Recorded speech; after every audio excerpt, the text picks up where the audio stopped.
And welcome back to NostalgiaCast, where we take a look at your childhood favorites to see if they stand the test of time or if they're past their prime.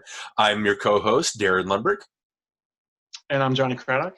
Your other host. And so, again, we're back for episode 26. I thought, last time we talked about Big, which is what we called our like a shorter episode, and I thought about maybe doing episode 25.1 or something, 0.2 or something like that. But I think we can count those shorts as an episode. It's just a different... Yeah, it still ended up being about a half hour. Right. I think our original plan was to talk for 5 minutes, but you and me, we just get to chatting, and so it was a little bit longer. But we did, our movie today obviously is Three Amigos with Steve Martin, Chevy Chase, and Martin Short, directed by John Landis. But before we start talking about that, let's obviously talk about Big. That was our mini episode. And again, the point with Big was, it's not the same conversation. It's a movie that we know what we think of it going in because we just watched it or we've had thoughts on it. What were our thoughts on Big? Well, I think we both really enjoyed it, and we both felt it was worth remembering. Yeah. So there's we talked about being Penny Marshall, the female director, and how much money she made and that good stuff. But I thought we had a good conversation about it. I thought it went really well. And then we learned new stuff about it. We learned that there is kind of a feminist kind of bent to the movie, right? We learned that, there are there darker edges to the movie, and that's something that we might not have noticed being kids because we're just kind of caught up in the story of a 13-year-old that learns how to be big. You know what I mean? Yeah. So, obviously you've got your kids running around, so sometimes I bet you wish they would turn into 30-year-olds so you wouldn't have to worry about putting them to bed. But yeah, almost knocked over the camera. She knock it over, so I was trying to stop from doing that. Right. Well, they're kids, right? I mean, you wouldn't expect anything less for them.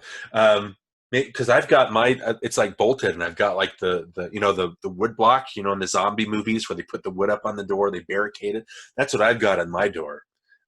Just kidding. But yeah, so that was our conversation on Big, and then we're right back again. My decision was to watch Three Amigos, a movie that's been making me laugh for almost 3 decades now. So let's get into our conversation about Three Amigos. We'll talk about that right after the trailer.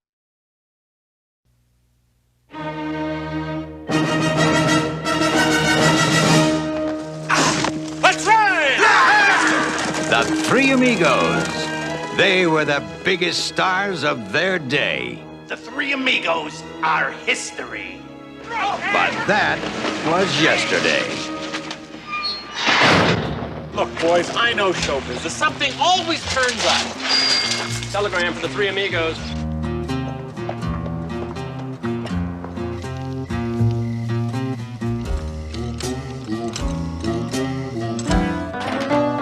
Come with me where moonbeams paint the sky.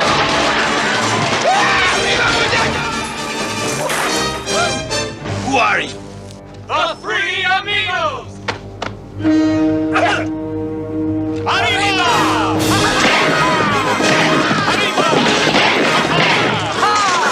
I like this guy. They are funny guys. Just kill one of them. Steve Martin. Chevy Chase. Do you have anything besides Mexican food? Martin Short.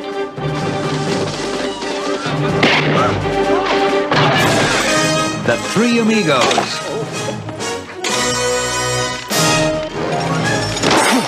Throw down your gun! Not you, Dusty! Sorry. You're so brave. Whoa, Horsey! Three Amigos. I'll come back one day. Why?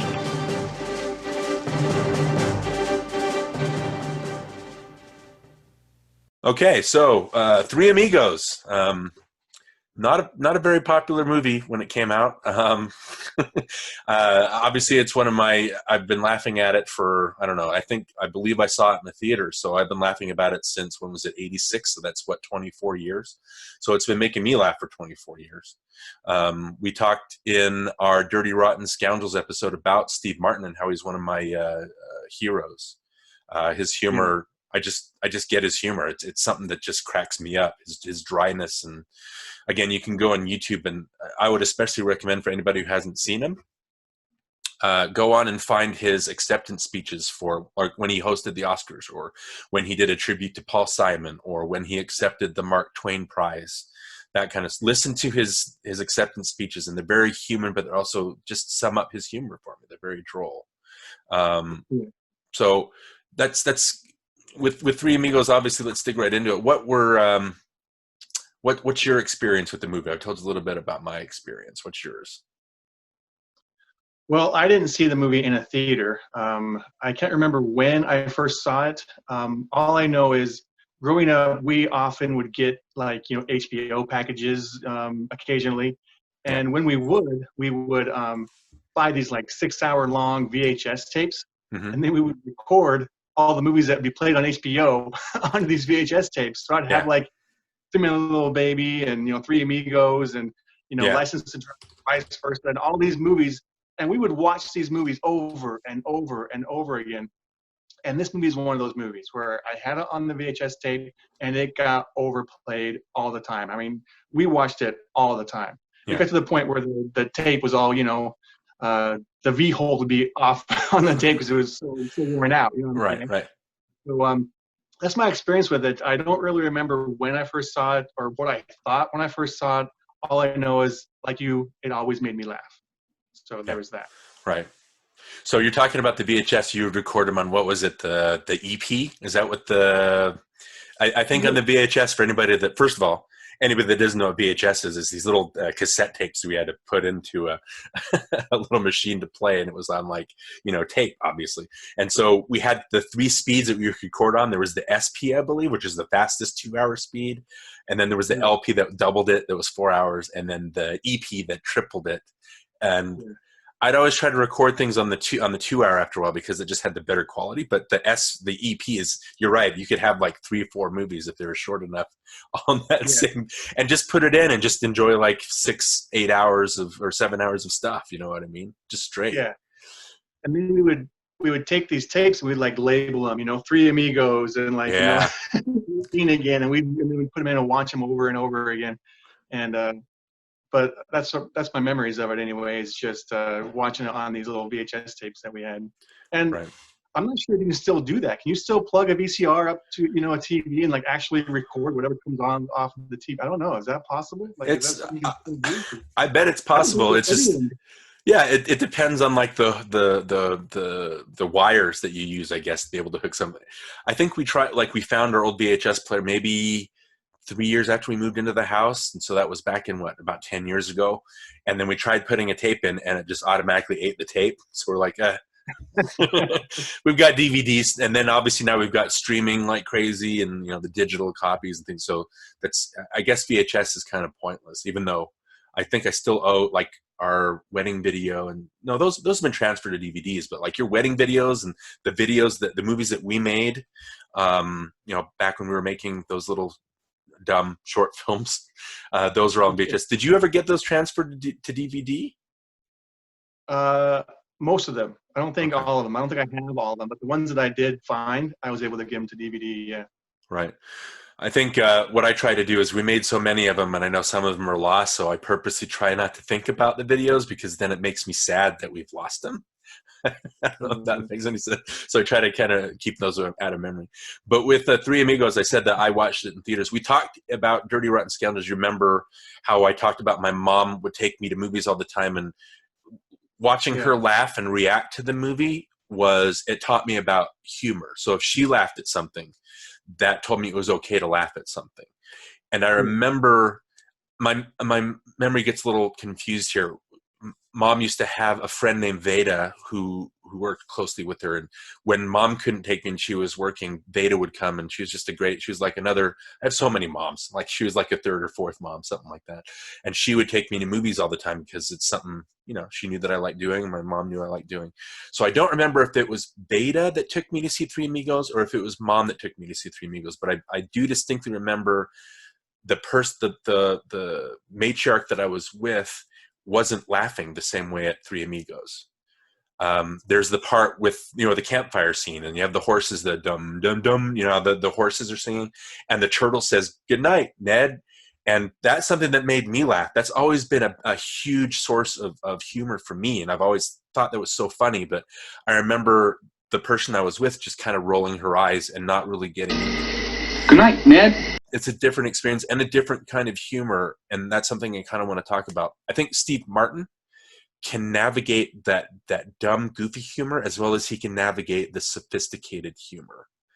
But I mean, sorry. No. But you mentioned learning to take cues from other people about what's funny. And there's a moment, I wrote it in my notes, there's a moment in this movie where Ned sees the mail plane and they say, how can you take?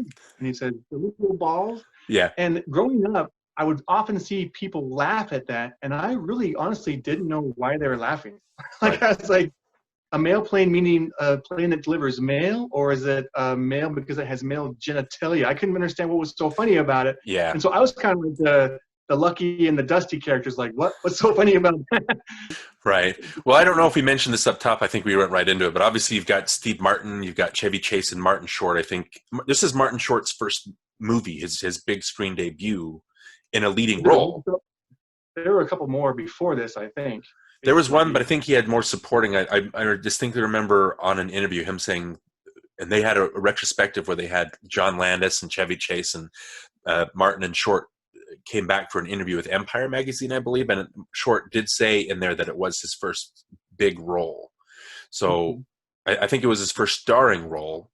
And then maybe that's something we'll talk about. I think that's why maybe Martin Short comes off a little better than the other two, because the other two had already had established personas by this time. So you didn't jibe with Martin Short and what he was doing yet.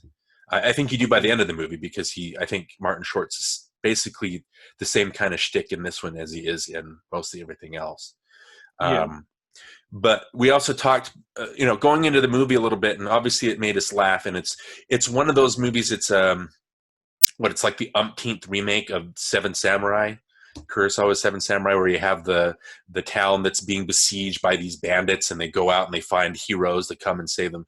I wouldn't necessarily call Three Amigos a remake of that, though, because, or maybe it's an adaptation. It's obviously taking that same story, but in Three Amigos and in A Bug's Life and Galaxy Quest that came after, and then Seven Samurai obviously had Magnificent Seven and Battle Beyond the Stars, and it's been remade so many times. But Three Amigos, the characters, like in Seven Samurai, the heroes that they call in are actual samurai. They're good at what they do, and the movie's just about them banding together and learning to work together as a team. Same with Magnificent Seven.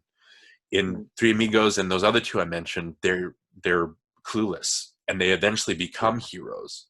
So I don't know. What are your first thoughts on that? How would you call Three Amigos a remake of Seven Samurai? Would you call it just a remake of Magnificent Seven, or just an adaptation and a different animal than those other movies? I mean, I definitely see hints from those movies in this movie, but I wouldn't necessarily say that that it's a remake. But I do see that they kind of pulled, ideas from other movies, kind of like Star Wars pulled ideas from, The Good, the Bad, and the Ugly, and other things like that. You know what I'm saying? Right. That's what I was thinking. It was kind of more of an adaptation. And then A Bug's Life and Galaxy Quest are kind of remakes of this. It's the same story, just different situations. And they play. This is obviously playing on old Hollywood and tropes there. Bug's Life is obviously playing on that Pixar, with bugs. Obviously, it's different. It's funny on a different level. And then Galaxy Quest is the Trekkie or the Trekker kind of fan base. So I think the good thing about this story is it's so elastic. I mean, it's very basic, but it works. From Seven Samurai on, it's been. And it sets you up fine for 3 acts, right? I mean, the first act is, they find the heroes. The second act is they learn how to work as a team and fight back. And then the third part is them fighting back. It's a very simple story, and you can do so much with that. You know what I mean? You can take different variations and have different ideas and play on different things. And so I think, when we see these Disney remakes or these sequels, you kind of get tired of seeing the same old story again and again, and the different beats they're giving to it. But I think this is one of those that it's so elastic and it works so well in different forms that it's it doesn't get old. It just depends on how it's done. Would you agree with that? Yeah, I mean, I think they're definitely following a formula, a tried and true formula that works. They know this works, and so they use it again and again. But I think what makes it special is when you get these, comedic actors or these people that are so good at what they do and put them all together, and then magic happens. You know what I mean? It wouldn't be the same movie if it wasn't these three actors in the movie, in those roles. Yeah. It'd be completely different. And it probably would fall flat. It probably wouldn't work as well as it works because they got Steve Martin and Chevy Chase and Martin Short. And that magic happened right at that moment when they needed it to. Yeah. So a little bit of trivia on the movie when they were making it. I was surprised by this. Is I learned that Steven Spielberg was set to direct this at a certain point. It says that he balked because he wanted to make E.T. instead, but that's weird because that was in 82 and this wasn't until 86. I know Steve Martin and Lorne Michaels were working on the script for it for a while, and so since maybe the late 70s, so maybe that's why. But when Spielberg was attached, he wanted Steve Martin as Lucky Day, he wanted Bill Murray as Dusty Bottoms, and he wanted Robin Williams as Ned Niederlander. You talked a little bit about magic. How do you feel that cast would have worked? Would you think that'd be better, or is that something like when we talked about Robin Williams maybe taking on the Joker instead of Jack Nicholson and it being a little more interesting in perspective? Or I don't know, what do you think about those perspective or possible casting choices? Who did you say was going to be Ned?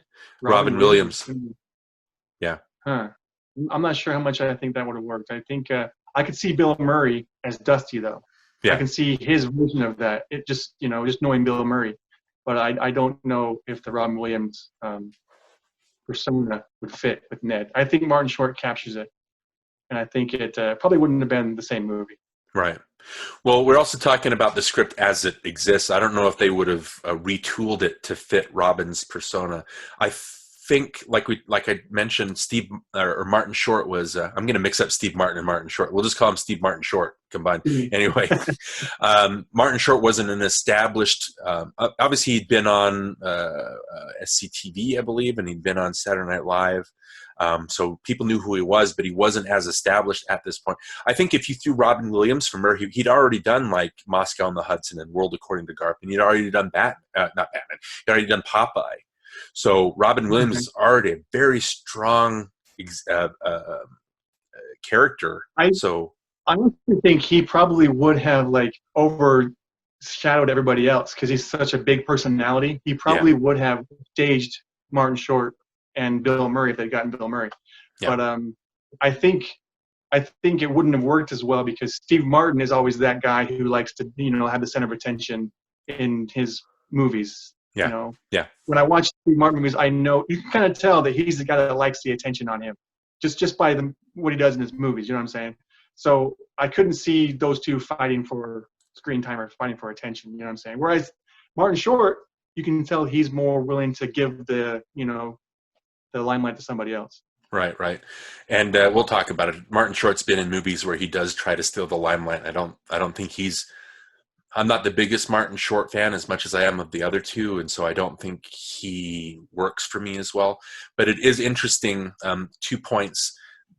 Talking about the magic, I think having Chase and Martin and Short, there is something, to me, they're a perfect team. They're working on their personas and they're not overshadowing each other. They're all kind of dry, but they're playing characters.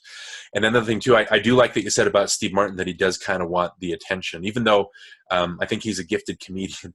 Just this week, he posted something on Twitter that just sums up Hollywood so perfectly. He did a tweet where he said, he had a picture of his mask, and when you're on Twitter, you just see a little bit of a picture, so you kind of cuts off. So you just saw him like this and his mask. And then the tweet said something like, I've been feeling uncomfortable about wearing my mask and I couldn't figure out why, and I think I figured out a solution. And so you click on the picture and he's got a piece of paper taped to his head that says Steve Martin and an arrow pointing down at his face. So obviously he's mentioning that he's uncomfortable that people don't know who he is when he's out in public, and that's why he doesn't like wearing a mask. And that's, to me, that's what I mean. It just, his humor gets me because I get that. Maybe I don't think that's really how he is in real life, but it's just funny that he plays on that Hollywood stereotype about how it's all about, look at me and I make sure it's me and I'm the star of the room. And I don't know. I just thought that just made my day when I saw that, and that's what we're talking about. Yeah, that's funny. But which comedian would you say you're sorry, I'm getting a little marble mouth. Which comedian would you say you're most a fan of? Out of those three? Well, easily, I think Steve Martin. I think Okay. Steve Martin, he always tends to make me laugh. And you asked me what were some of my favorite movies, and so I wrote down a list. And I wrote down 6 with Steve Martin, but only like 1 or 2 or maybe 3 with the other 2. But I couldn't decide on Steve Martin movies because I liked so many of them. You know what I mean? So I wrote like a longer list. So Steve Martin definitely, I think, is my favorite. I think out of the 3, Chevy Chase is my least favorite. Okay. But Why is that? I don't know. I never really understand. I mean, I saw him in, Caddyshack and, Vegas Vacation and all those movies and Fletch. And so I kind of see the appeal people have for Chevy Chase and why they like him. But for some reason, he doesn't really appeal to me. Maybe because I can kind of see through it a little bit, and I can kind of see, what his personality would be like in real life. And it's almost kind of like a jerk. I kind of get that. I think he could be a jerk. Right. You know what I mean? So that turns me off. Whereas I don't really see that from the other 2. In fact, I kind of see they're probably more charming and more welcoming, and I don't know. That's just sort of the impression that I get. So that's why I kind of turned off a little bit by Chevy Chase. And Martin Short, I like because I think he's a really great supporting actor. He does really great supporting characters. One example is, Father of the Bride, where he plays Franck, the wedding planner. I think he was great in that. Yeah. And when he plays roles like that, he's hilarious. Right. Okay. And well, obviously this is one of the movies when I was watching it for, how we research these things. We've been talking about it for a while. I love when we're recording an episode, and for a week leading up to when we record, my life is that movie that we're going to talk about. So I live in that world. I know all about the background and how they made the movie. And so, doing my research, you watch the movie maybe once and you kind of get an idea for it. And I did that and I made my notes, but then I got the craving to watch it again. I don't know if that so I watched it twice this week just because it just gave me that, you have these comfort movies or, having laughs that you're comfortable with or that this joy that you see, you want that and you kind of crave that. So I did watch it twice. But like we talked about with Flash Gordon, for a while, I was just writing down quotes from the movie that made me laugh. And right from I timed it a minute in when they're singing the song and they hold that, note for 14 seconds, I think was the time on it. Just in 1 minute, I was already giggling my butt off because that was actually the very first note that I wrote was the opening song is my very first laugh. Yeah. That's what I feel first laugh is the opening song. Right. And I think what's good about it is it's so long that when you realize they're holding it, you laugh. And then you stop because you think they're going to stop, but they still go. And so you start laughing again. And then as you're laughing, they're still going. And so you start laughing even harder. So it just, I don't know, from that very first moment, it just, I was in. And I don't mean to spoil for the end of the episode. We'll talk about obviously some drawbacks to the movie, but it just gets me. I know that we did like Dirty Rotten Scoundrels because it's what I call a sophisticated comedy. The writing is very smart. The comedy and the humor is very smart. And this is different. It works on that goofy, silly level. The singing bush and the invisible swordsman stuff is just, if you're not vibing with it at that point, then you're not going to like it. It's just that silly off the wall, zany stuff that really works for this. And again, while I was watching it both times, my wife and my daughter, we talked about that with UHF, is they would flit in and out of the room and they would watch for a little bit and not get what was happening or not laughing, and they would walk back out. So it's the silly humor in this is not really for everybody. Does that make sense? Yeah, I definitely see that. Even, with my experience in it, growing up with it, there were times when it just wasn't the movie I wanted to watch. People might be in the room watching the movie, and I'd walk in and go, "Oh, you're watching this?" You know what I mean? I don't want to see that again. I've seen it 10,000 times. You know what I mean? And so it kind of in a way, turned me off. But like you watching it again after 2 years of not watching it, it was funny, and I was like, oh yeah, I remember that scene, and that was really funny, and that made me laugh, and in fact, everything is quotable. Like almost every line in the movie is something you can quote and just start laughing and having a good time with it. So yeah.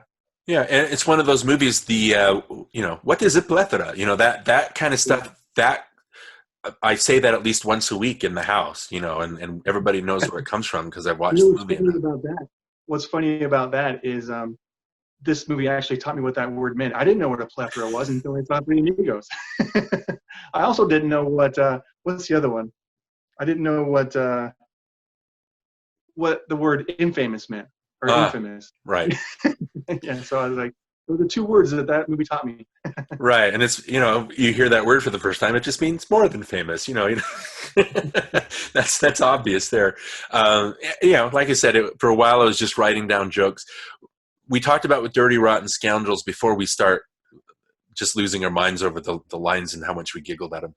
What do you think of the direction with John Landis? Obviously, John Landis is known for, he's a very popular comedy director. He did Kentucky Fried Movie and Animal House, and Blues Brothers is a good one.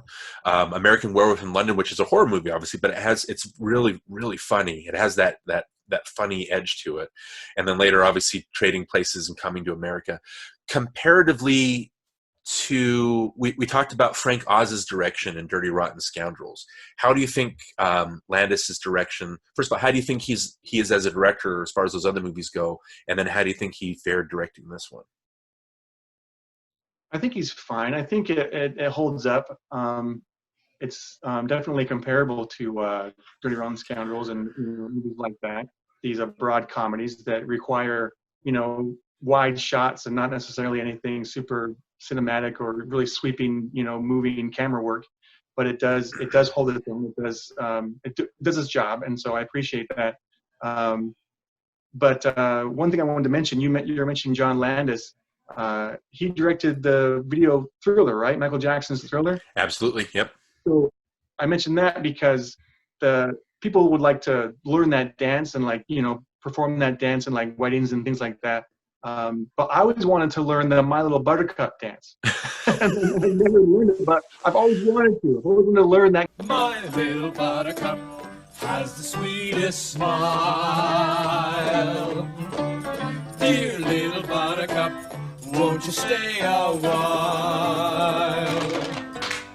Come with me where moonbeams paint the sky. Well, being a comedy director is hard because, again, what we mentioned before is you really just want to sit back and just kind of let your actors go, or you want to let the script speak for itself. Rob Reiner, obviously there are different ideas about, his Nora Ephron movies. But like we talked about there, he just kind of sat back and he was like, the script is good enough. I'll just let them do what they want, and I just need to be there. I think as far as comedies go, maybe Wes Anderson is somebody I would say is a very good comedy director because he's so distinctive. Yeah, I would agree with that. I think he's really good. Yeah. And you can definitely tell that those movies are being directed. I think the problem, or directed, the problem with a movie like Dirty Rotten Scoundrels with Three Amigos is you kind of want to be anonymous, that the filmmaking is being anonymous and not calling attention to fancy camera moves. Yeah, I can see that. But what you talked about, and some of it is cinematic, I got a big laugh out of, when they do the, look a bear, look, when they're doing that. Whippoorwill, whippoorwill, look up here, look up here, look up here. Ha! Hey, you, look, ha, a bear, a bear, a bear. Whoop, whoop, ha, ha, go, go, go, go. Hey, you guys. And it shows Dusty and Ned on the ground, but then it shows Lucky up above, and you think they're really far apart, but then it finally cuts back, and they're only like 10 feet apart. And so you're already laughing that Steve Martin is doing all these weird, intonations, and he can't get their attention. He finally says, "Hey, you guys!" But cutting back and seeing that they're only that far apart is a big laugh, because that's even funnier, because they should be able to hear it. And then later when they, what's the, I sound terrible. What's the woman's name that comes and gets them? Hartmann? Carmen. Okay. Carmen, when she and the boy come to get them, and there's a shot when they're walking through the desert, and it shows the boy, he's walking the horse, and then it cuts and it shows that they're all on the same horse as they come into frame. That was another funny reveal. I think those reveals, that's when you notice the direction. And like I said, in comedy, it's hard because you have to be kind of anonymous in a way, because you want to get the pratfalls and you want to get, but that in a way that's directing too, don't you think? To be able to get the voices and time the performances. Yeah, sure. I think that's a big part of it. Yeah. Right.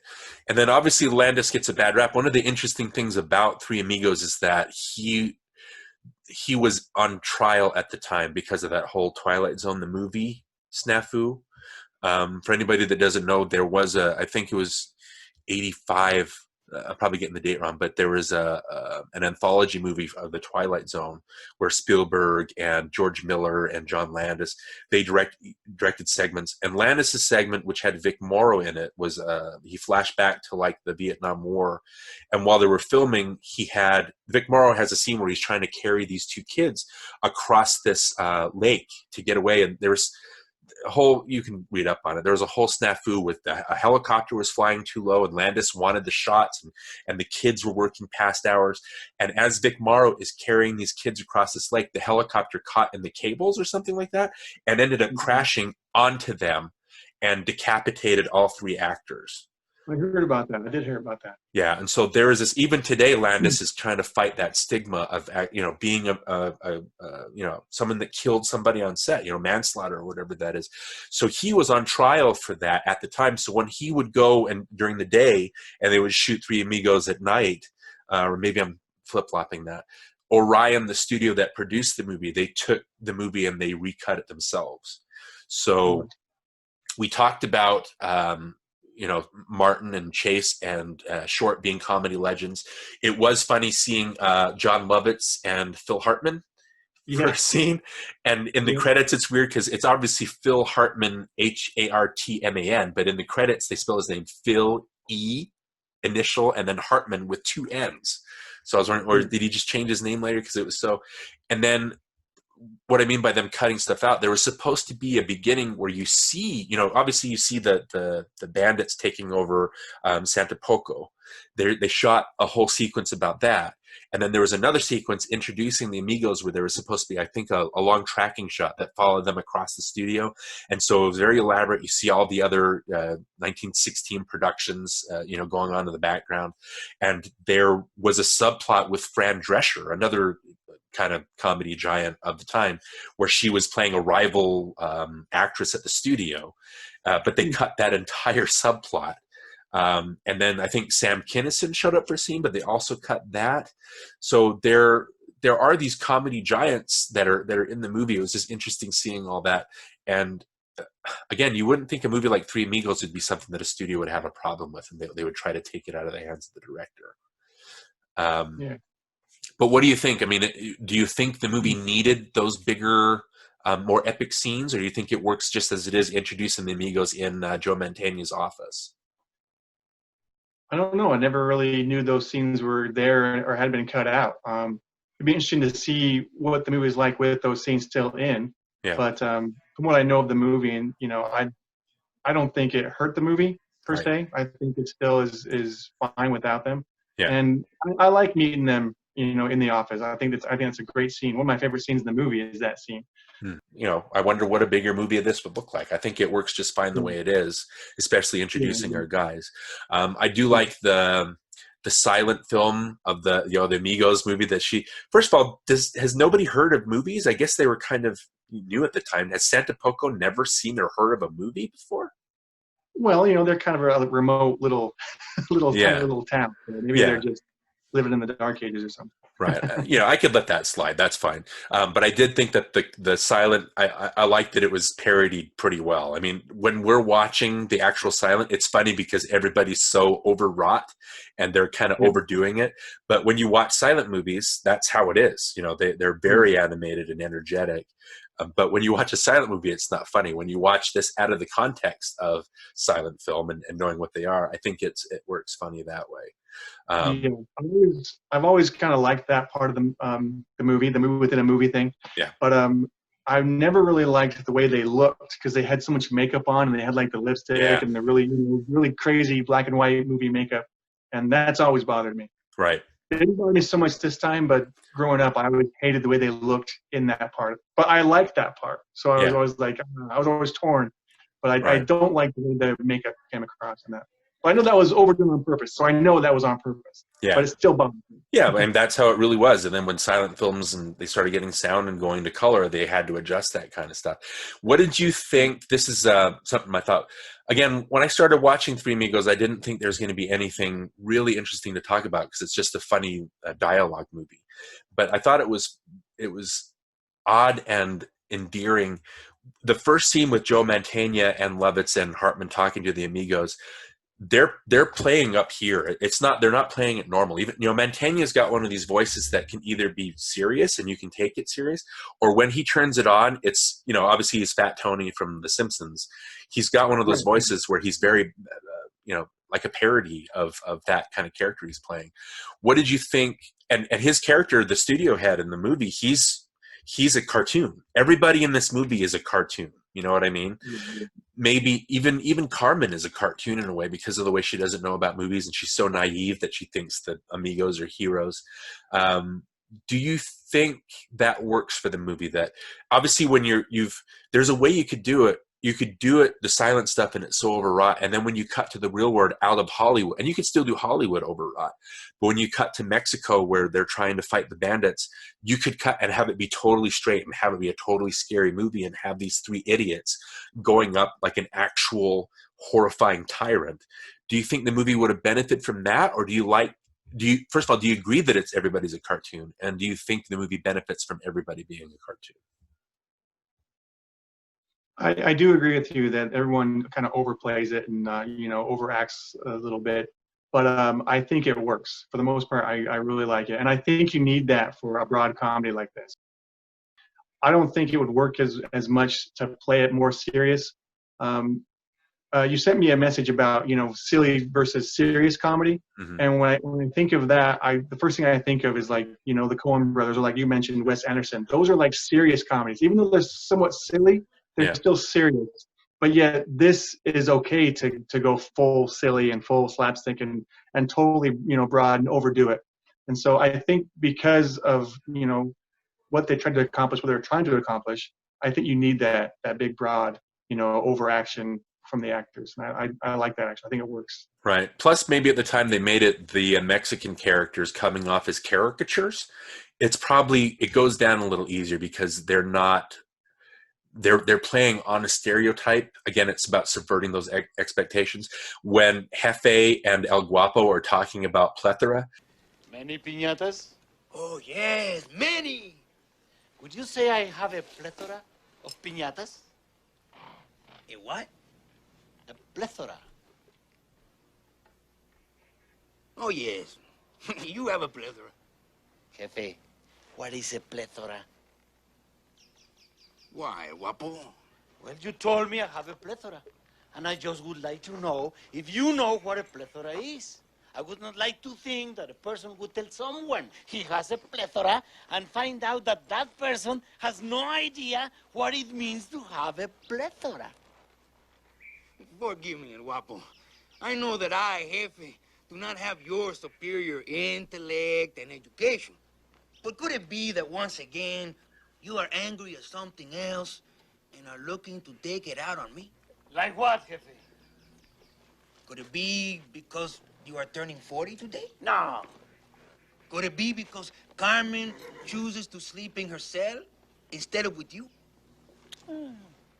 They start talking about the flower thing with Carmen, and that, again, that works on two different levels because they're the bad guys, but they're having a very civil conversation that normal, everyday people would have about, look, you got to calm down a little bit. Stop taking your emotions out on me. So even that scene is really funny because it's working on a different level. I think when I sent you serious and sophisticated, I think I want to make those mean the same thing. That's what I mean is the Wes Anderson or the Coens. It's very sophisticated comedy. It's witty. I don't know if I'd call this witty. And if you did everything normal, if you played it all of a sudden very realistically, when you suddenly have the singing bush scene and the invisible swordsman scene, it wouldn't work. Yeah, that stuff wouldn't work anymore, right? Yeah. I agree. The movie kind of, that stuff still comes out of nowhere. I mean, when they, the first sincere moment they have is when they realize that El Guapo is real, right? And they kind of do the crying thing, and they run off with their tails between their legs. When they come back, and I do think it was interesting, the first time the Amigos show up, sorry, I'm always about the side tours. When they first show up, it has those two towns folk, the two guys that are there. Hold on one second, I've got it in my notes. But they have those two characters that kind of show up and greet them every time they walk into town. What were their names here? I'm just trying to find them. Hector Elias and Hector Morales. It has the skinny Mexican dude and then the chubbier Mexican dude. They're there the first time when the Amigos walk in, and one of them says, "Do you think the Amigos can really save us?" And then later when they come back after they've been embarrassed, those two guys are there in the ruins kind of just watching them go by, like judging them. And then at the end, when the Amigos come back on the plane, those two guys are in a restaurant watching the plane land again. And they go, "The three Amigos are here to save us." And so I thought that was an interesting touch. But as I was saying, the first sincere moment in the movie, everything is played like a very detached, like a Steve Martin movie is. He's detached from the humor, and that kind of makes it funny. But when they realize, and Ned goes, "I'm drawing a line in the sand, men are mice." And that moment when they decide, except for when Chevy shoots his gun off by accident, that's a sincere moment where you could tell that they feel something instead of just being detached from it. Yeah. So I did like that. And then I did think it was funny when all of a sudden they moved to the campfire and the whole background is completely fake. You can tell it's a painting, and it's surreal and it's not real. And when the horses start singing with the animated mouths, again, it's so silly. And that's something we haven't mentioned yet. The Randy Newman songs are really funny. I mean, obviously, it's tantalizing knowing that Randy Newman helped co-write the script, because he's mostly, we know him from the Toy Stories and from Parenthood and all the movies that he's done. But his songs are very clever. The My Little Buttercup, the Three Amigos anthem, the what is it called? What was the song called? Blue Shadows in the Valley or something like that. Yeah, it's very funny. And again, when you funny but goofy.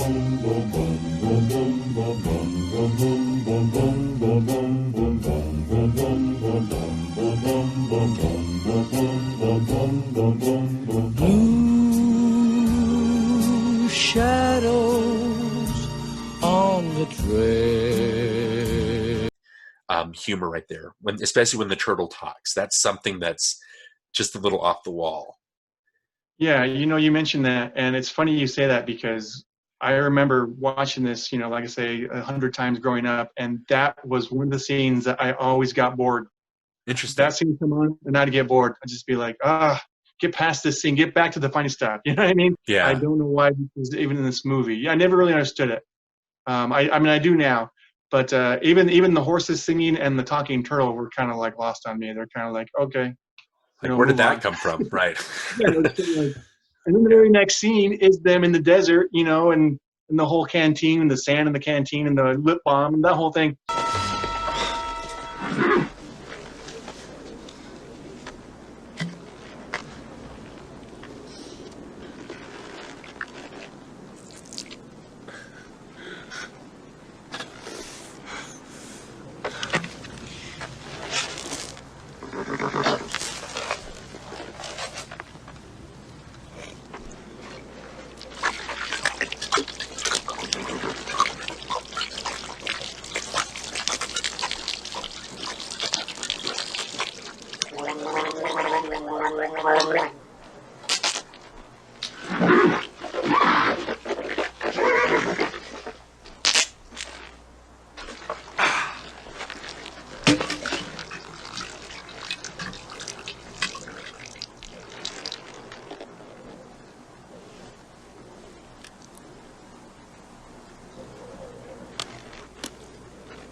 That was another scene that I laughed at a lot.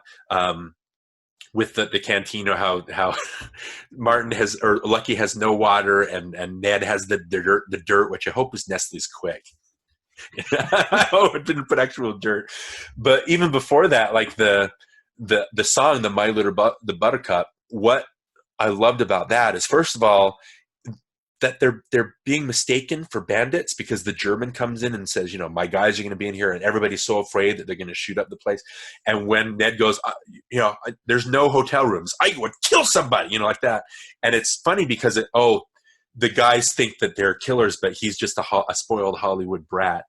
But then they sing the song, and it's funny because the patrons in the bar are like, should we be scared or unnerved by this? I mean, that's why they're reacting, because they don't want to react the wrong way and get shot up.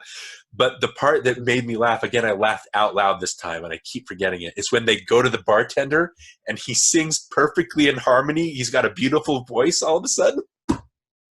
Oh my gosh, that totally cracked me up. That came out of nowhere, and that's kind of what's funny about that humor.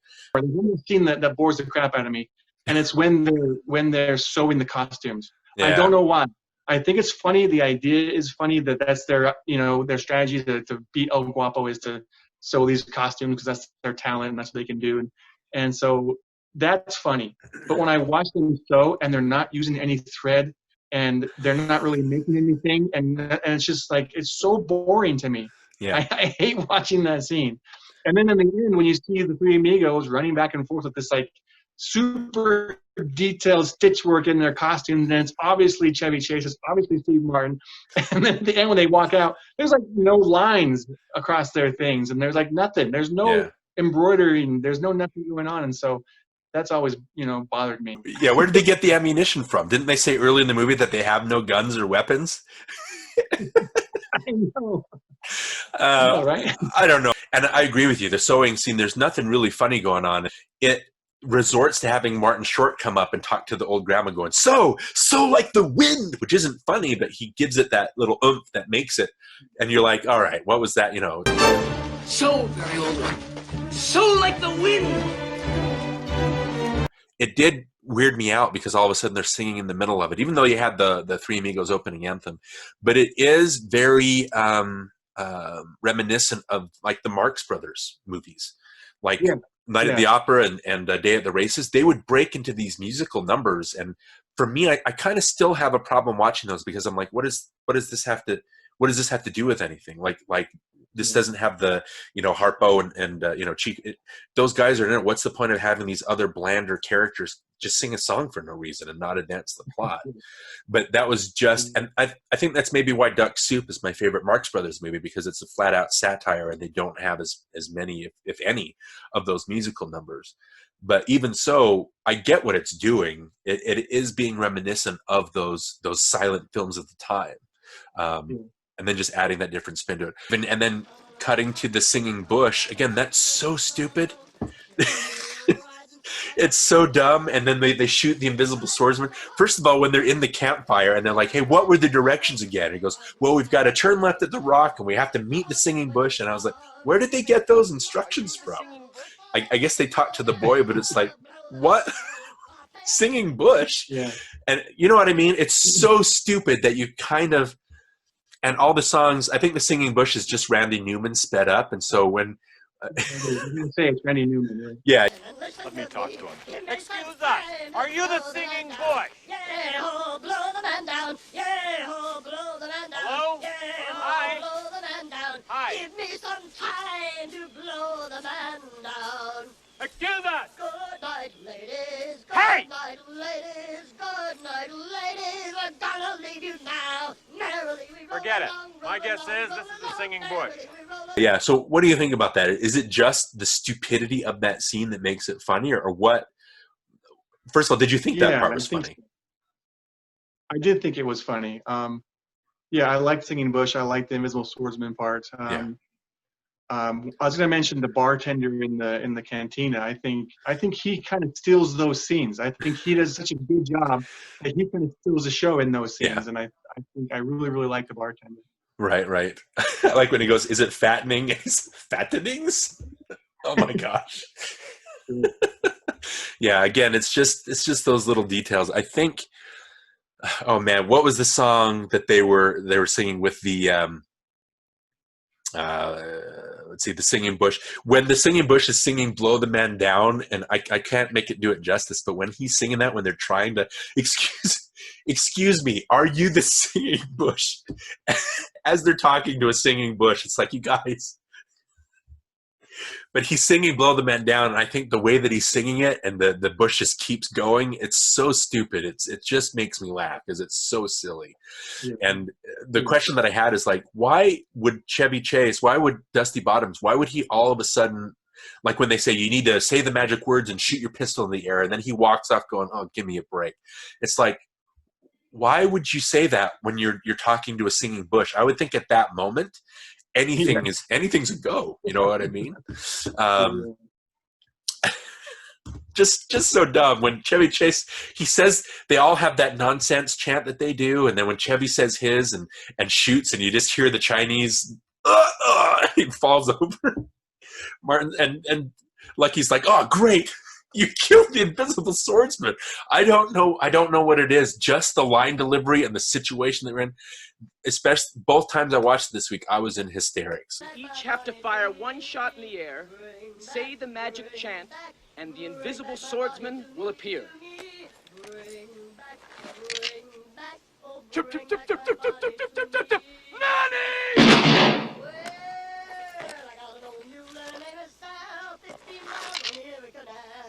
Parley, parley, parley, parley, parley, parley. That's it.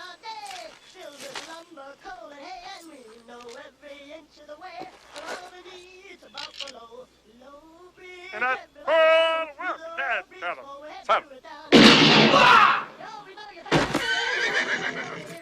Great! You killed the invisible swordsman!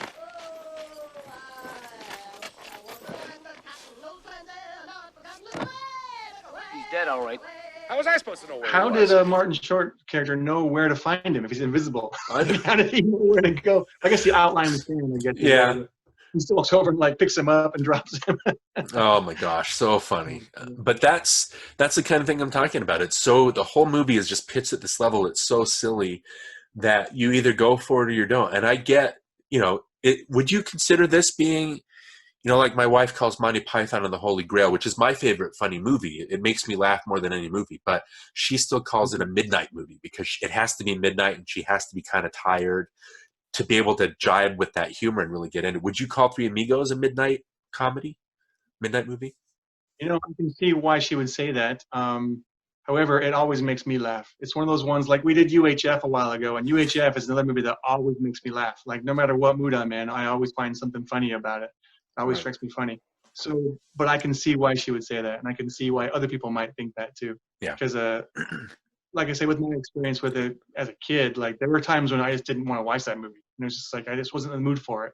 So you kind of got to be in the mood for it. But if you're in the mood for it, it's hilarious. Yeah. Okay, that makes sense.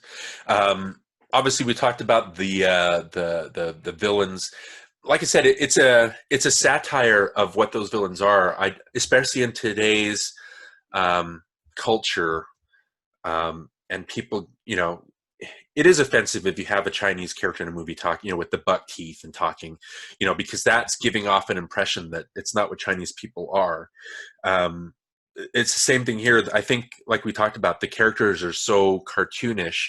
Even El Guapo is he is a threat, but he's such a cartoon that you don't take him seriously, and that could be a flaw because you're not really into it. He doesn't really threaten you at all. But obviously, El Guapo, played by Alfonso Arau, I believe his name is. He's been in I think recently Coco. He was in The Wild Bunch and Used Cars. He's been in a bunch of stuff, and he's even directed a few, like Water for Chocolate. I believe he directed that. But I did think it was funny too that in this tyrant's fortress, they have a mariachi band during his party. You know what I mean? And it's so lighthearted. And then later, like they're giving out presents, and when he's talking about their conquests and all the people they've killed, he's wearing the sweater around his neck. He's talking. It's pitched at a level that you can tell they're making it. You're not supposed to take them seriously. So I don't know. I can see why somebody would be offended by this kind of presentation or representation, but on another level, it is playing them as a cartoon. I think you'd have to be an idiot to watch the movie and think, oh, that's how Mexican people really are. You know, that's how they are down there. You know what I mean? Like I said, when he's, you know, what's the next thing I wanted to talk about it with the fortress when they're I like the scene when they're talking about breaking in and they're like, you know, we're gonna have to use our brains. And they're like, damn it, you know, that kind of thing. That kind of stuff was funny.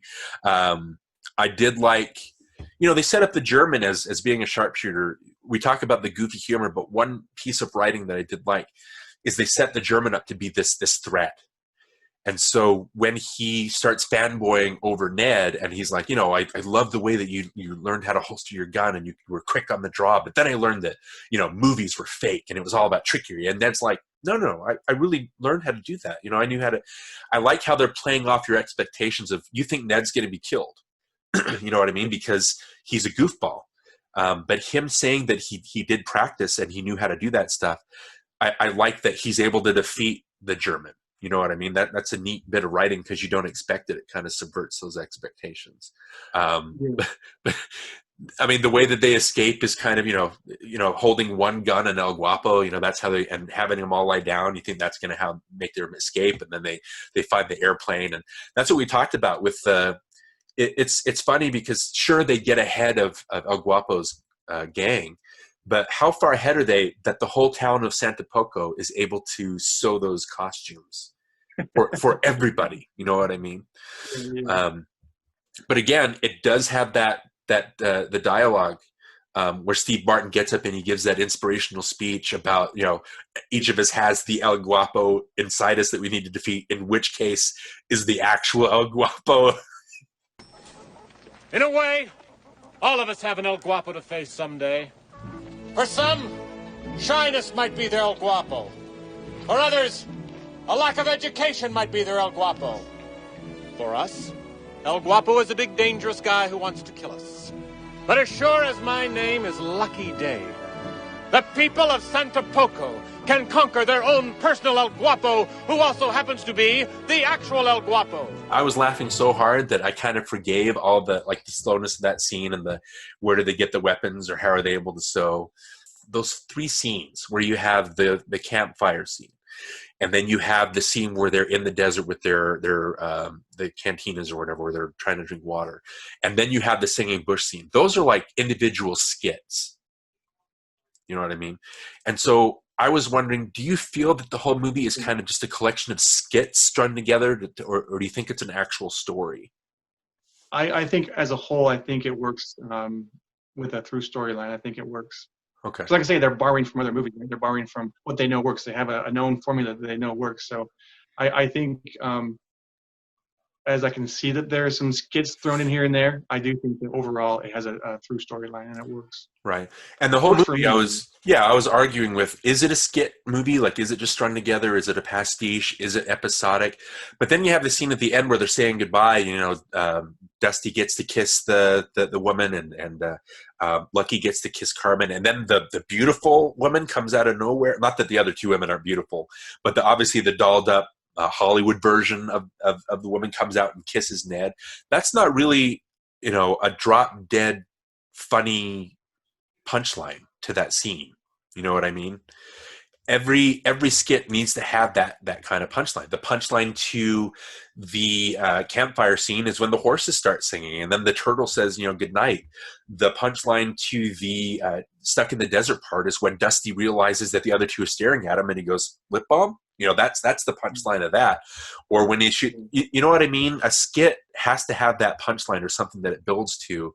But the scene where they each get to kiss their romantic partner and the other woman comes out, that's not really a huge joke. You know what I mean? So at the end, I don't think the skit metaphor that I was using really works, because not every scene works like that. Or maybe that's a flaw with the movie, that it doesn't. Like you said, the scene where them sewing the clothes isn't really funny. There's nothing going on. They have to have Ned show up and say, so like the wind, to kind of give it that last punch. I guess the last point I wanted to make on the movie itself, what The moment just left me. As far as characters go, do you think that Chase and Martin and Short, do you think they play actual characters?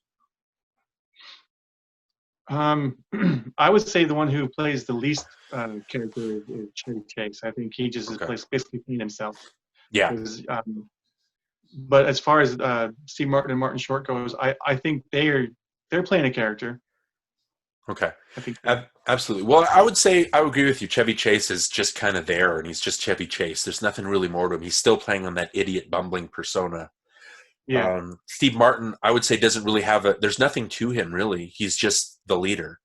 The only guy I think that has some kind of arc is Ned, because he's got a backstory. He's got nuance to him. You know, he's been in all these other movies that he keeps talking about. The German comes up, and we say the German like that's some kind of racist thing or offensive thing, but that's his name in the movie, is the German.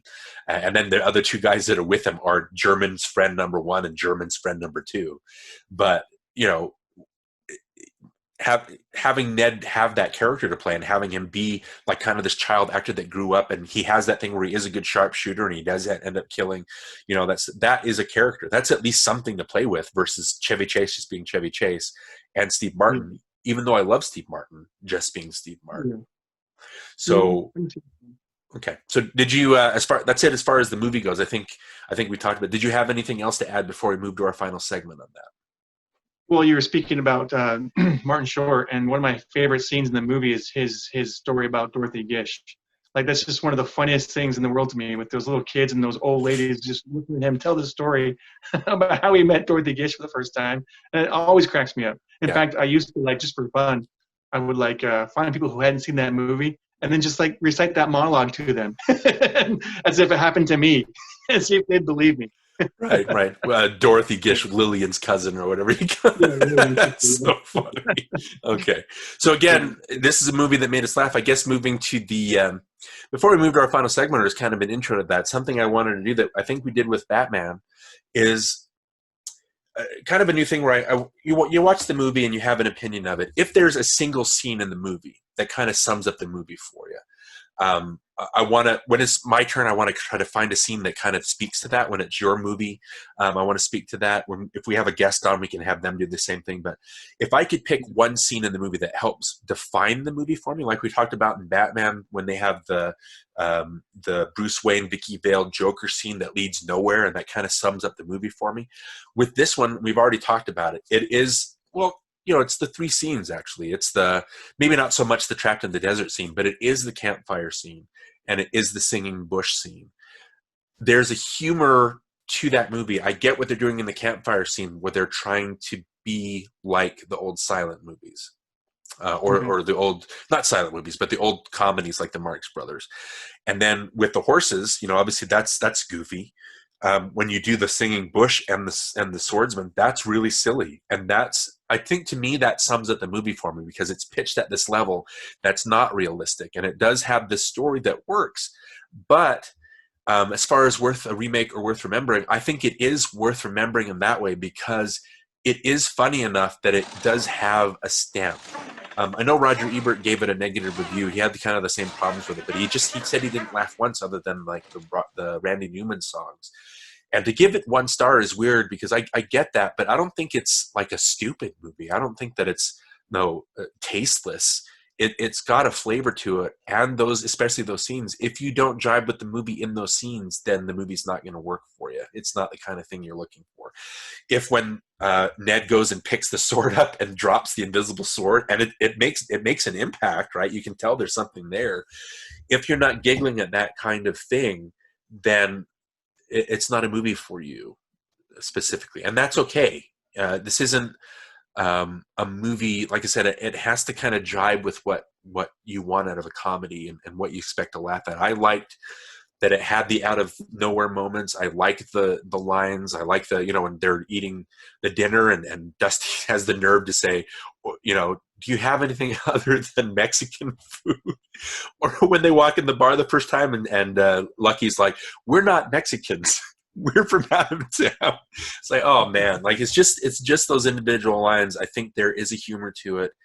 And the Jefe El Guapo scene where they're talking to each other as human beings, there is something there, and I think that's why it's worth remembering. What about you? Yeah, I would agree with you. I think there is a lot there. I think it's definitely worth remembering. Like I say, it's one of those movies that always makes me laugh. But like I said before, you do got to be in the right mood for it. Yeah. And I was in the right mood for this time, and everything made me laugh. And I was able to forgive some of those things I didn't like about it when I was a kid. So. Okay. And maybe that's the thing. Maybe watch it years in between. It's not going to wear out its welcome. You know what I mean? Yeah. So, okay. So that kind of sums up our feelings on Three Amigos. We'll take a little bit of actually, we'll switch over. We'll take a little bit of a break, and we'll be right back to talk about our final topic and what we're going to discuss next time. I'm Lucky Day. I'm Ned Niederlander. I'm Dusty Bottoms. And together we're The Three Amigos. So that was our conversation on Three Amigos. Couple of things I did forget to mention. I forgot to put a shout out to Elmer Bernstein. Obviously did the music.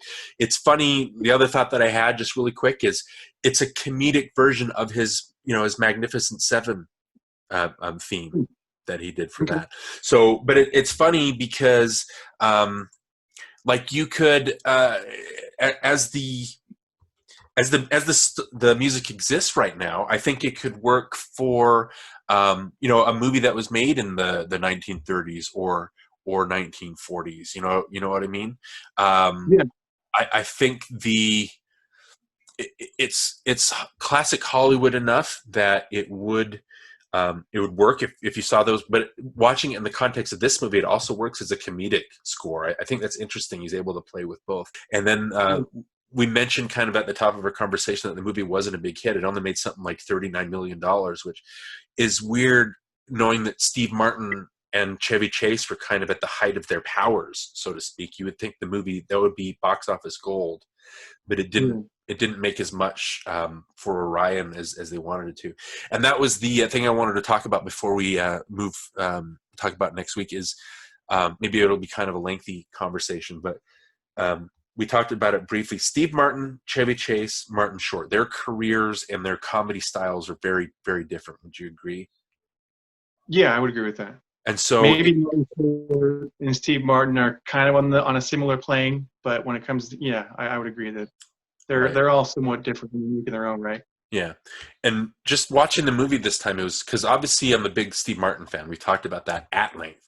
But as we were watching it, I was like, am I a Chevy Chase fan? Do I even like this guy? I mean, why does Martin Short kind of rub me the wrong way? I think that was something that I kind of wanted to touch on. The thing, so I'll give my thoughts. Let's give each of our thoughts on each actor, and then we'll, just a conversation, kind of a conversation. Sure. One of the things we talked about with Steve Martin is he's a subversive comedian. He's always trying to kind of twist your expectations, and that's what makes him interesting. The King Tut skit that he did is not something that came out of nowhere. It's like, what is this? When you're watching it, it became so popular, and just the dress, and it does it to a song, and it's just not what you'd expect. And the same thing with what was his first movie, The Jerk. That's his comedic styling. He's very he kind of twists everything that you know.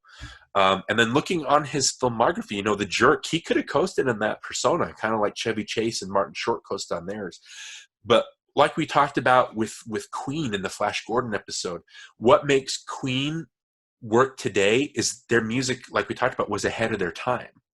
It was like modern. And so when you listen to it now, you think this could have been made today. It doesn't sound like it's from the 70s or the 80s. And I think that's the same thing with Steve Martin. He's so ahead of his time, and he's always twisting those genres that he works, and his humor still works. And that's what makes him interesting. If you look at his filmography, after The Jerk, he did Pennies from Heaven. He did, which is a very dark twist on a musical. He did Dead Men Don't Wear Plaid, with Carl Reiner, with the black and white, where they integrated Humphrey Bogart. The Man with Two Brains, which again was a twist on 50s, the B movies, and just so funny. And the way that they kind of, it has the scene where Steve Martin, he's asking his dead wife, give me a sign. Maybe I should pursue this woman. Maybe I shouldn't. And the picture starts shaking, and you hear the voice go, no, no. And the whole house shakes, and there's an earthquake, and then it stops and it calms down after like literally 2 minutes of the house going all to hell. And it cuts back, and Martin's still got the same look in his face, and he goes, "Just any side, just give me any side." You know, it has those subversive things. He did, I think, All of Me was the next one, which is great physical comedy. Planes, Trains, and Automobiles. We talked about Roxanne in our Dirty Rotten Scoundrels episode. Obviously, we talked about Dirty Rotten Scoundrels. He did Parenthood. He wrote Roxanne. He wrote L.A. Story. He wrote Bowfinger. He showed up in David Mamet's The Spanish Prisoner. As a totally different persona. The Steve Martin in Spanish Prisoner is not the same goofy guy, wild and crazy guy that you saw in Three Amigos and The Jerk. He can play that serious, and he's a threat in that movie. You know what I'm talking about? And so it's Steve Martin he's got this like I said, he lasts because he's so consistently ahead of his time. He's always figuring out ways to push that. With we talked about that masterclass when he hits on a laugh, he times it so it hits on the laugh better, and he works on his stuff. And like you mentioned, you know, be good enough that they can't say no to you, and that's what makes him. And then the only thing that when Steve Martin doesn't work is when he goes full on generic, when he does the Cheaper by the Dozens, which I like the first one, it's fine, or when he does Bringing Down the House, or when he does the Pink Panther movies, when he goes. And he's not subversive in those. He's just very, it's kind of like Robert De Niro doing all the generic, you know, the bad grandpa stuff. It's like, you know, you're better than this, man. You can be edgier and have more of a life. And like I said, the thing with him saying, you know, Steve Martin, the reason I'm uncomfortable wearing a mask is because people don't recognize me, and I've solved that problem. It's that kind of humor that just gets to me. And so that's why Steve Martin is so great, and why I think he's a bona fide, as far as Saturday Night Live figures go that jump to movies, he's one that's actually made a career for himself that's not just based on one particular persona that he perfected on that show. That's why I love him. What was it you wanted? What were the favorites of Steve Martin's that you picked that you were talking about? Well, yeah, I just wanted to go through the list of movies that I thought he was really good, or my favorite Steve Martin movies. Yeah. I think I mentioned this before in our other episodes. The Jerk is by far, I think, you know, the best Steve Martin movie out there. I think he's everything about that movie. It just always makes me laugh. Kind of like Three Amigos. Another one that's not really well known, but is also really funny, is The Lonely Guy with what's his name? Who's the other guy in that? I forget his name already. Oh, he's in Midnight Run. Charles Grodin. Yeah. Charles Grodin in that movie just it cracked me up, and the writing in that is so funny, and it's just so well done. So Lonely Guy, then Three Amigos is number 3 for me. Dirty Rotten Scoundrels, obviously, I think is great. I think he's great in that. And in one of our last episodes, you mentioned Nora Ephron, and I made a comment that I didn't like any of her movies, but that's not true. I have to make a correction here because I actually do like one of her movies. Okay. And it's My Blue Heaven. I love My Blue Heaven. I think that's, you know, again, another great Steve Martin vehicle. I think he's great in that movie. And then, of course, Bowfinger. I love Bowfinger. And you mentioned that he wrote it, and I think, you know, he writes a lot of this stuff. But those are my list of movies. I wasn't a big Roxanne fan. I wasn't a big, you know, I didn't get into what else did you mention? LA Story or They Were Dope Man Plan. Yeah. They didn't really, you know, strike a chord with me. But these 6 that I found in this filmography definitely, you know, I think was what makes Steve Martin for me. Yeah, absolutely. And even though I get it, like The Dead Men Don't Wear Plaid and Pennies from Heaven, that those aren't the typical, but what I found so interesting is it's him pushing himself to be different. Or different ways of looking at things, different ways to twist material. And he's got an interesting filmography and an interesting course that he's laid out for himself. You look at Chevy Chase, again with Chevy Chase's stuff, if you name some of his movies, what does he have? He has like Foul Play was a big one, Oh Heavenly Dog, Caddyshack, like we mentioned. Seems Like Old Times, I think it was a Neil Simon one. He was really good in that. I think he was with Goldie Hawn. The Vacation movies, Fletch, Spies Like Us, Funny Farm. The thing with Chevy Chase is he perfected the idiot persona, the bumbling idiot. Like his Gerald Ford was, you know, he made that you expected pratfalls, you expected physical comedy. In Three Amigos, there are parts like when he's trying to eat that burrito and all the meat comes out, and he does it in a way where you can tell he's purposely letting the meat fall out of it, but it's still funny. But as far as his career goes, he didn't really push himself. The vacation movies are probably those are his ultimate role. The Clark Griswold, that's the idiot, bumbling, doesn't know what's going on, but still has a heart kind of character. And he played, how many movies were there? 4 or 5 movies? 4 or 5, yeah. Yeah, I think The Regular Vacation with Ed Helms and Chris Hemsworth was the last one. But his career, you know, Fletch's obviously has a bit of a darker edge, and I like that one a lot because it's not just the bumbling buffoon. But you look at his filmography, I think maybe The First Vacation, Seems Like Old Times, Fletch. Those are really the only movies that I respond to Chevy Chase as far as giving me something interesting besides what I've seen you do 1,000 times before. And also, he was the first member to quit Saturday Night Live, and so it's weird. He got an ego to him. He has an ego. He's a jerk. You know what I mean? Like we talked about, he does have that, and he's kind of been ousted by the community because, you know, he doesn't get along with people. The cast community, I don't think they have a nice word to say about him. And, you know, was bad mouthing the Dan Hartmann all the time. When, like we mentioned, Roger Ebert gave Three Amigos a negative review, and it's funny because Chevy Chase and Roger Ebert were on Jay Leno. I want to say Jay Leno the same night when Three Amigos was out, and Ebert was asked, "What's your least favorite movie of the Christmas season?" And he had to say Three Amigos. And so Chevy Chase, right there on the couch, the next couch, was like, "Well, I can't wait for your next movie," you know. But they went backstage, and the rumor is that he told Ebert, "You know what? The movie isn't. You're right. The movie isn't great." So he has that kind of the jerk persona, and so that's like you said, you can feel it. But my main thing with Chevy Chase is that he's, other than maybe Fletch, he doesn't push himself. He's kind of bored and boring in a way.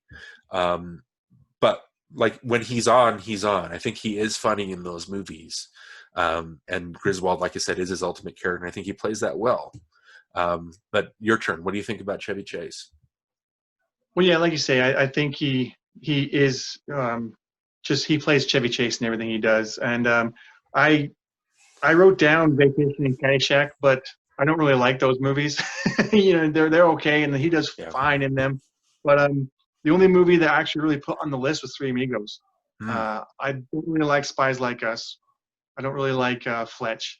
You know, those movies, they just don't do it for me. The only movie that I put down other than Three Amigos with an actual movie is Dirty Work, when he plays that doctor. And only because it's such a small part and he does such a good job with that small part, I think he should probably do more of that. I want to see him do more characters and roles like that where he doesn't have to be the star of the show. He can be just this, you know, crazy, you know, one-off character that, you know, is kind of eccentric or whatever, like he is in this movie. And it's hilarious. He's hilarious in that role. And then, of course, you know, I put down the You Can Call Me Al video. Yeah. Right. Well, that has the video has his drollness, and it is funny, you know, how he's the one singing, you know, mouthing the words, and Paul Simon's just sitting there literally twiddling his thumbs, you know, and they, you know, so yeah, it's weird that I would agree with you. My favorite thing that I've ever seen Chevy Chase in is the You Can Call Me Al video. That's weird that's his claim to fame with me. As far as Martin Short goes, I feel like I'm being hard on him.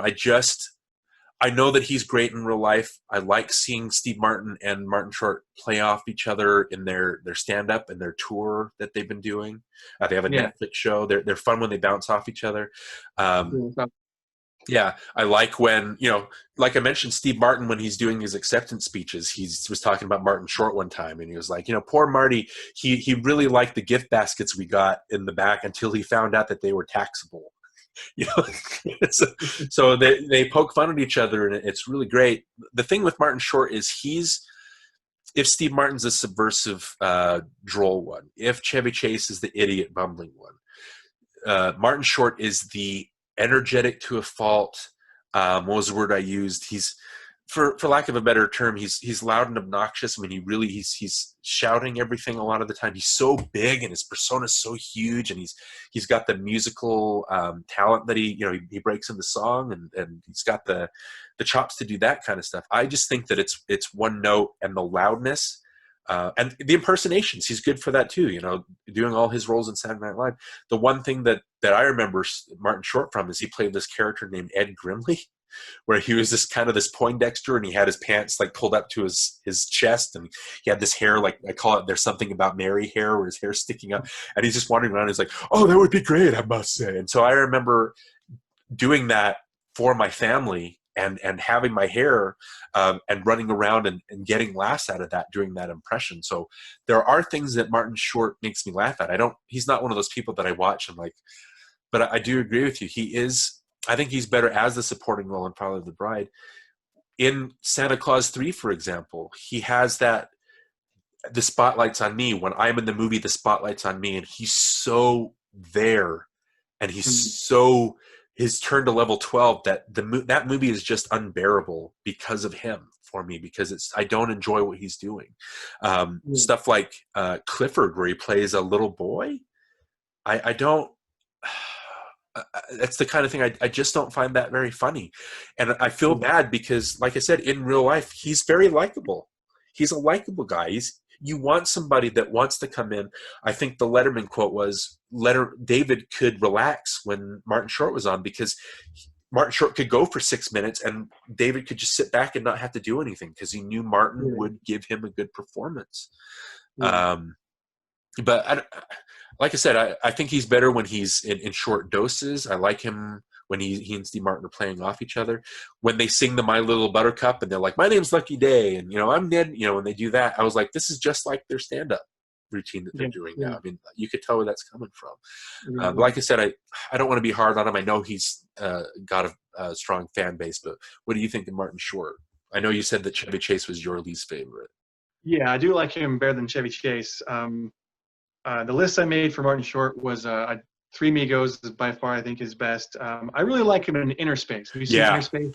That is in that movie. Yeah, I think that's his best. Looking at the numbers that I have, or the titles that I have, Inner Space is his best one, because he's playing an actual character that goes from one end to another end, and so there's an arc to him. And obviously, a Joe Dante movie, you're gonna have to show up and play and not just be the center of attention.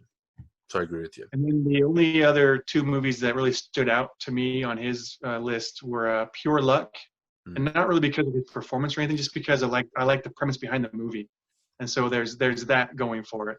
Not that it's a great movie or anything. I just like the premise, and I like the there's some really good comedic moments in that movie, and he does a good job in that. And then I like him in Father of the Bride, like I mentioned, as Frank. Right. You mentioned Pure Luck too. That and Three Fugitives, I think, was around the same time with Nick Nolte. The humor, it's very amiable. Like The Three Amigos is an amiable movie, but as far as Pure Luck goes, I remember sitting in the theater and not feeling anything. I didn't laugh at anything, even when he balloons after getting stuck by the bee. Yeah. And then the movie, it just keeps the same note throughout. And then what was the end where he falls off of the waterfall or something like that? It shows the shot of him going. It just, the whole movie just was kind of vanilla for me. And same thing with Three Fugitives. But that's Martin Short's thing. I think, like Chevy Chase, Martin Short just has the one thing that he kind of coasts on. Yeah. But like I said, that's not to say he's not a good person in real life. I think he's great in real life, and it's great that he gets along with everybody. Was there anything else you wanted to add about any of those guys, or anything about Three Amigos just to close out? No, I think I'm good, man. I think I got everything. All right. So again, that was our whole spiel on Steve Martin Short, Chevy Chase, Three Amigos, John Landis. That was my choice, obviously. What movie did you have for us next time? All right. Well, I've been thinking about it for a while, and I really want to talk about this one, not for any really particular reason or anything, but it's just a movie. Actually, you know why I want to talk about it? Is because I saw a car on the street that reminded me of the car in the movie. Okay. And I went, oh, I want to talk about that movie. So the car, by the way, is a 1967 Camaro Super Sport. Okay. So if you can guess which movie it is just based on that information. No. You can't? Well, okay then. Better Off Dead. Oh, okay. John Cusack. All right. Yep. And John Cusack.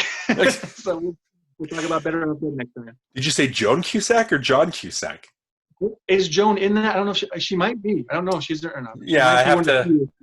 She's probably one of the few. I believe she's probably in it somewhere. Yeah, okay. All right. That sounds great. Better Off Dead. I haven't.